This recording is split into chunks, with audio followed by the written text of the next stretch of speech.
nós ainda estamos esperando o arrebatamento da igreja. Aleluia. Você que trouxe a sua Bíblia, abra comigo, por gentileza, no 23º livro da Bíblia, o livro de Isaías, capítulo de número 43.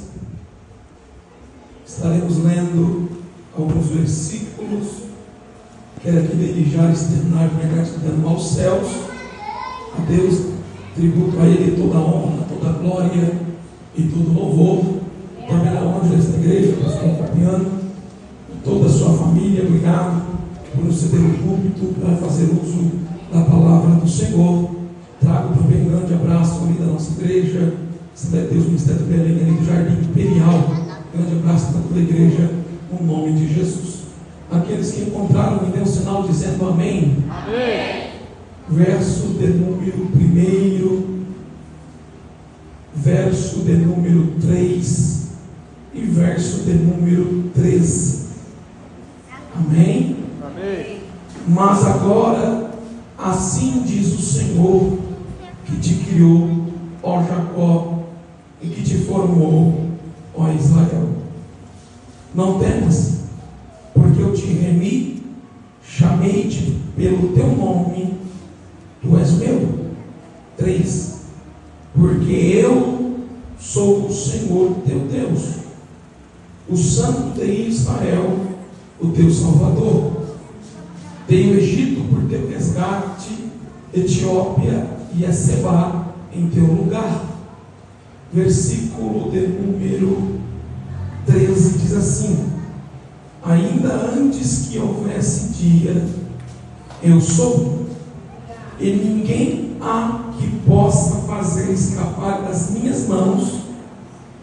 Agindo eu, operando eu, quem impedirá?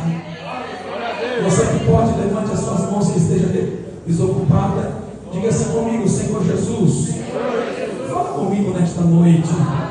Eu quero te ouvir, ó Senhor. Pode se assentar em nome de Jesus.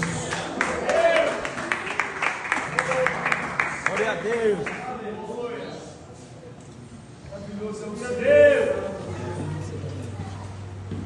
Quando nós olhamos o livro de Isaías, que é um livro completo, dividido em 3 partes, nós vemos que no capítulo 1 ao capítulo de número 39, há uma profecia antes do reino da Babilônia e também durante os reinados de Judá, como Acasias, Jotão, Acás e também Ezequias.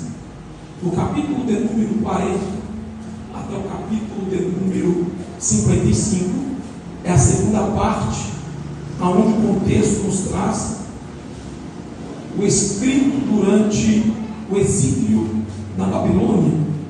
São mensagens que Deus está trazendo para o povo, que é uma mensagem de esperança, uma mensagem de consolo, uma mensagem de salvação.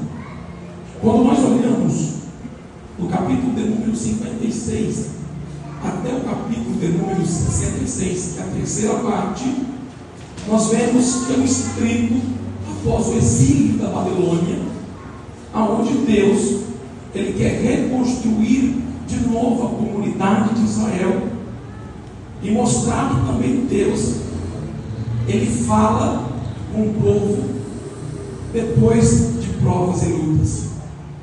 Mas diante do capítulo onde nós lemos, nós vemos que o profeta Isaías ele escreve ao povo de Judá, que havia experimentado o castigo divino e o auxílio. Porém agora Deus ele se revela de novo para o povo como Deus redentor. Se nós extrairmos o contexto dessa história, que é repetido lá em 2 Reis e também em 2 Crônicas, nós vemos que o reinado de 745 a.C. até 586, há um período aqui de reis que está dominando toda a circunvizinha. Por que eu estou falando isso? Porque nós vemos que Telate-Falasar III é um rei que está invadindo Babilônia, está invadindo a Síria e está ganhando todo o povo. E agora o Sargão II é o responsável por tomar as 10 primeiras tribos de Israel, conhecido como a tribo do norte, aonde este povo está sendo cativo por Sargão II. E nós entendemos que, chegando nesta parte, entre o período 726 a 600 anos, nós vemos que o povo que está na banda do norte está sendo cativo. E eles que estão sendo cativos, estão saindo da banda dentro da casa de Israel, está sendo levado para a Pérsia, está sendo levado para o lugar dominante do povo. E aí que entra o capítulo de número 40, capítulo de número 41 e capítulo de número 42, aonde Deus, Ele quer falar com o povo. E é interessante que Deus começa a falar com o povo, dizendo que ainda ele estava no meio da peleja e também no meio da batalha. E quando Deus ele está no meio da peleja, está no meio da batalha, significa que Ele compromete. O que Deus está dizendo para o povo é que todas as vezes Ele vai estar com o povo. Mas uma coisa que Deus, Ele nunca jamais vai perdoar, é alguém trocar a glória de Deus por glória humana, por glórias extras que estão fora por aí. Percebe que quando Deus Ele está falando com Abacuque, lá no capítulo de número 1, nós vemos que Abacuque ele chega e fala os seus porquês para Deus, porque Abacuque está num período que ele está vendo a Babilônia invadir Israel, e ele vê que os ímpios estão entrando no templo, e ele começa agora a falar para Deus, dizer: Deus, como o Senhor com os olhos de fogo vê tudo isso e permite que o povo entre dentro deste lugar. É interessante que Deus, quando olha para ele, ele está diante de uma torre de vigia, e Deus fala para ele: eu ouvi as suas declarações, mas agora eu também quero falar. No versículo de número 6 do capítulo de número 2 de Abacuque, a Bíblia vai nos dizer que Deus olha para ele e diz: a partir de hoje, Abacuque, o justo viverá pela fé.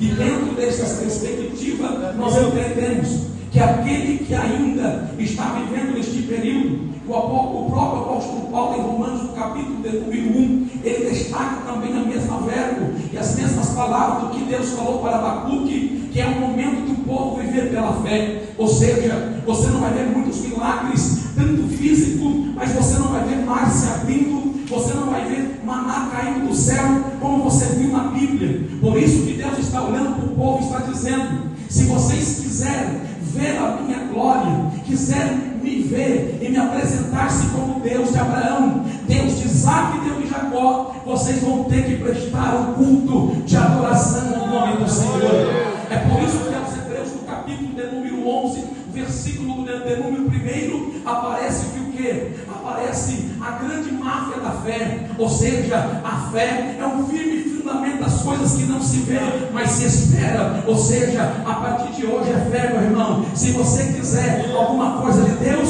você vai ter que buscar, porque o próprio Evangelho de Mateus vai nos dizer que o céu é ganhado à força. Se o céu é ganhado à força, significa que nós precisamos tomar, ou seja, o céu à força. Como que eu faço isso, Tomás? Tendo uma atitude de glorificar e exaltar a Ele com toda a honra, com toda a perseverança e com toda a glória. Quando nós olhamos o capítulo de número 43, Deus está mostrando a sua soberania, está dizendo para eles assim: olha, eu sou o Deus que criou, o Deus de Jacó, quem te formou fui eu, quem fez fui eu. O Senhor está dizendo: não temas, porque eu te temi, chamei pelo teu nome, tu és meu.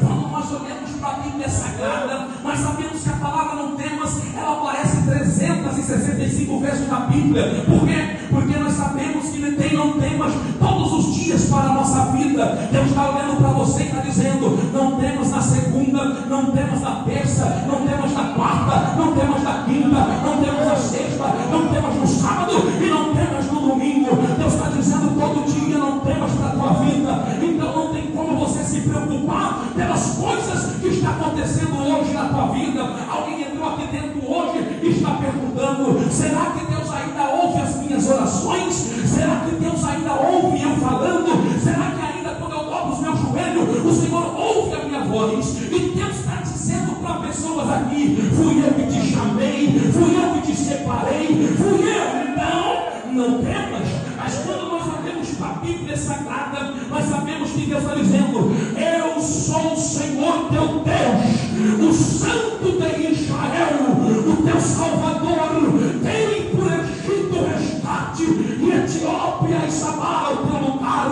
Deus está dizendo: o mesmo Deus que tirou o povo do Egito, diante passou do Mar Vermelho, ficou 40 anos no deserto e deu uma terra prometida. Eu sou Deus também, que posso cumprir o propósito de Deus para a tua vida, porque quem escolhe é Deus, quem faz é Deus. Não adianta nós queremos olhar para nós e dizer: eu faço, eu posso. Mas deixa eu dizer uma coisa para você: nós estamos vivendo numa geração que as pessoas querem fazer tudo com a força do braço, com a força das mãos. Mas Deus está olhando para pessoas aqui e está dizendo: é tempo de você entregar tudo nas mãos de Deus e descansar no teu coração.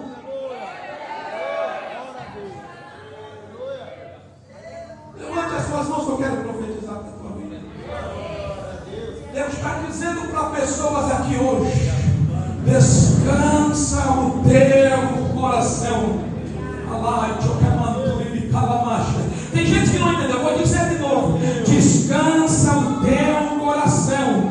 Na semana desta semana que passou, gente olhou para dentro dele e disse: o que eu vou fazer? O que eu posso fazer? Deus está olhando e está dizendo: tu falou que não ia entregar na minha mão, porque te preocupa. Quem cuida sou eu, quem faço sou eu. Tem gente que entrou aqui e está perguntando: o Senhor não vai salvar? O Senhor disse que vai salvar. Mas deixa eu te dizer uma coisa: enquanto o Senhor está trabalhando lá, você tem que adorar aqui. Já tem gente que entendeu, vou dizer de novo: e deixa as coisas para trás, Deus está lá fora, mas Deus tem coisa nova para você aqui dentro. Ou seja, enquanto as lutas estão chegando lá fora, vai adorando aqui dentro, porque quanto mais você adora, mais Deus vai abrindo porta, mais Deus vai fazendo o impossível na tua vida, porque quem faz é Deus, quem realiza é Deus. E o Senhor, Ele pega na mão da tua mãe e diz: vem comigo, porque glória a Deus. E é interessante, aplicando uma parte teológica aqui, nós sabemos que lá no capítulo 3, no versículo número 14 de Êxodo, nos mostra Deus olhando para Moisés e dizendo: olha, quando você se apresentar diante do faraó, diga que o eu sou está. Aleluia. E é interessante porque a palavra eu sou, quando você busca na originalidade, ele aparece o tetragrama de Yud-Re-Vav-Re, que é um nome impronunciável de Deus.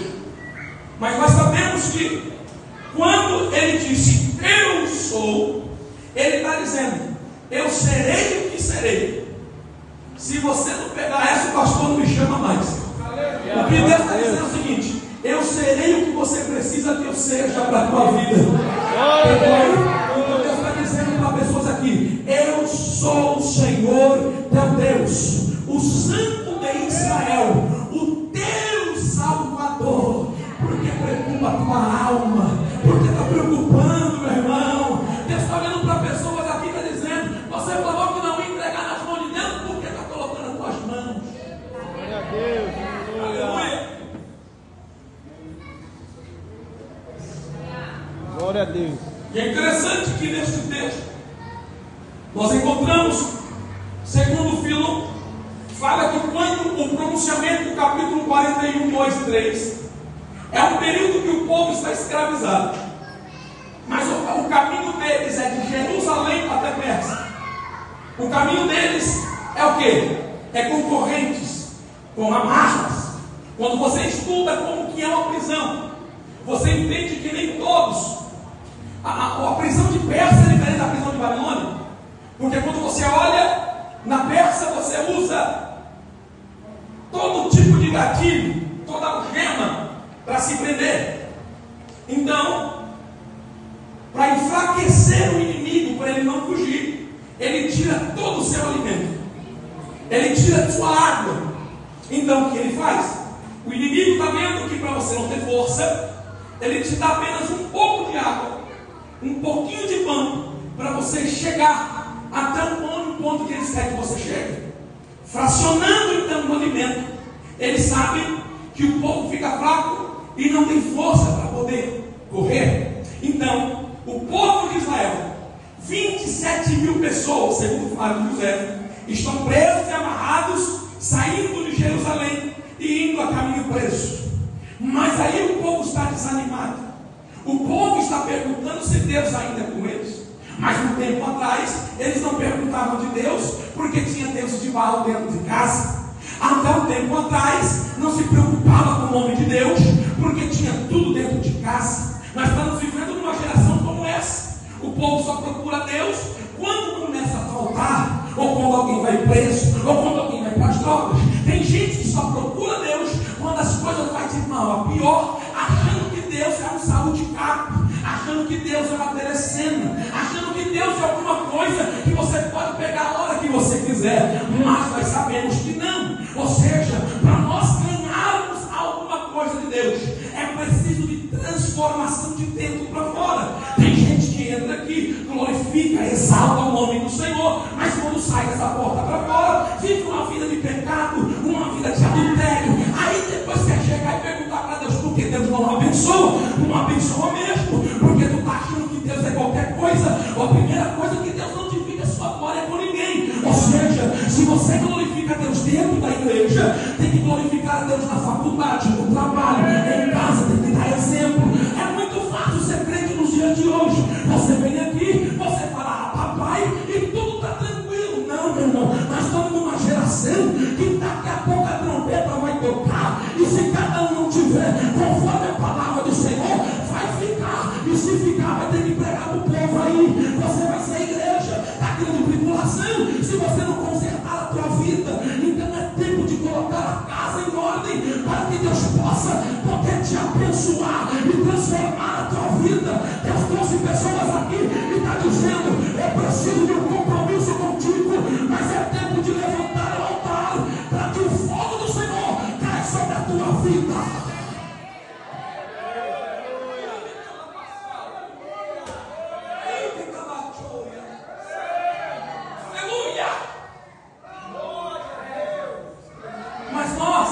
Embora que existe um Deus, que é de justiça, mas também conhecemos aqui um Deus soberano e misericordioso. Glória a Deus. Se tu não pegar essa, vai poder ser. Quando eu olho para a Bíblia Sagrada, o exemplo maior é quem? Davi. Davi é o maior exemplo que temos da Bíblia, que Deus também ele faz redenção do homem. Pastor, eu pequei. Se tu pecou, ainda tem um advogado, meu amigo, para consolar e dizer para você, eu perdoo os teus pecados, sai da tua casa e receba a vitória de Deus. Davi foi um homem sanguinário, foi um homem que matou, tirou a mulher do próximo, mas foi considerado um homem segundo o coração de Deus. Por quê? Porque ele sabia o que era o poder da entrega. O poder da entrega. Por quê? Vira o culto, todo mundo vem. Vira o culto, todo mundo vem. É bonito tirar foto, jogar no Instagram, mandar no WhatsApp dizendo, culto está pago, está tudo gostoso, estou adorando, tira foto com a Bíblia ainda aberta, dizendo, é hoje que a minha vitória vem. Mas depois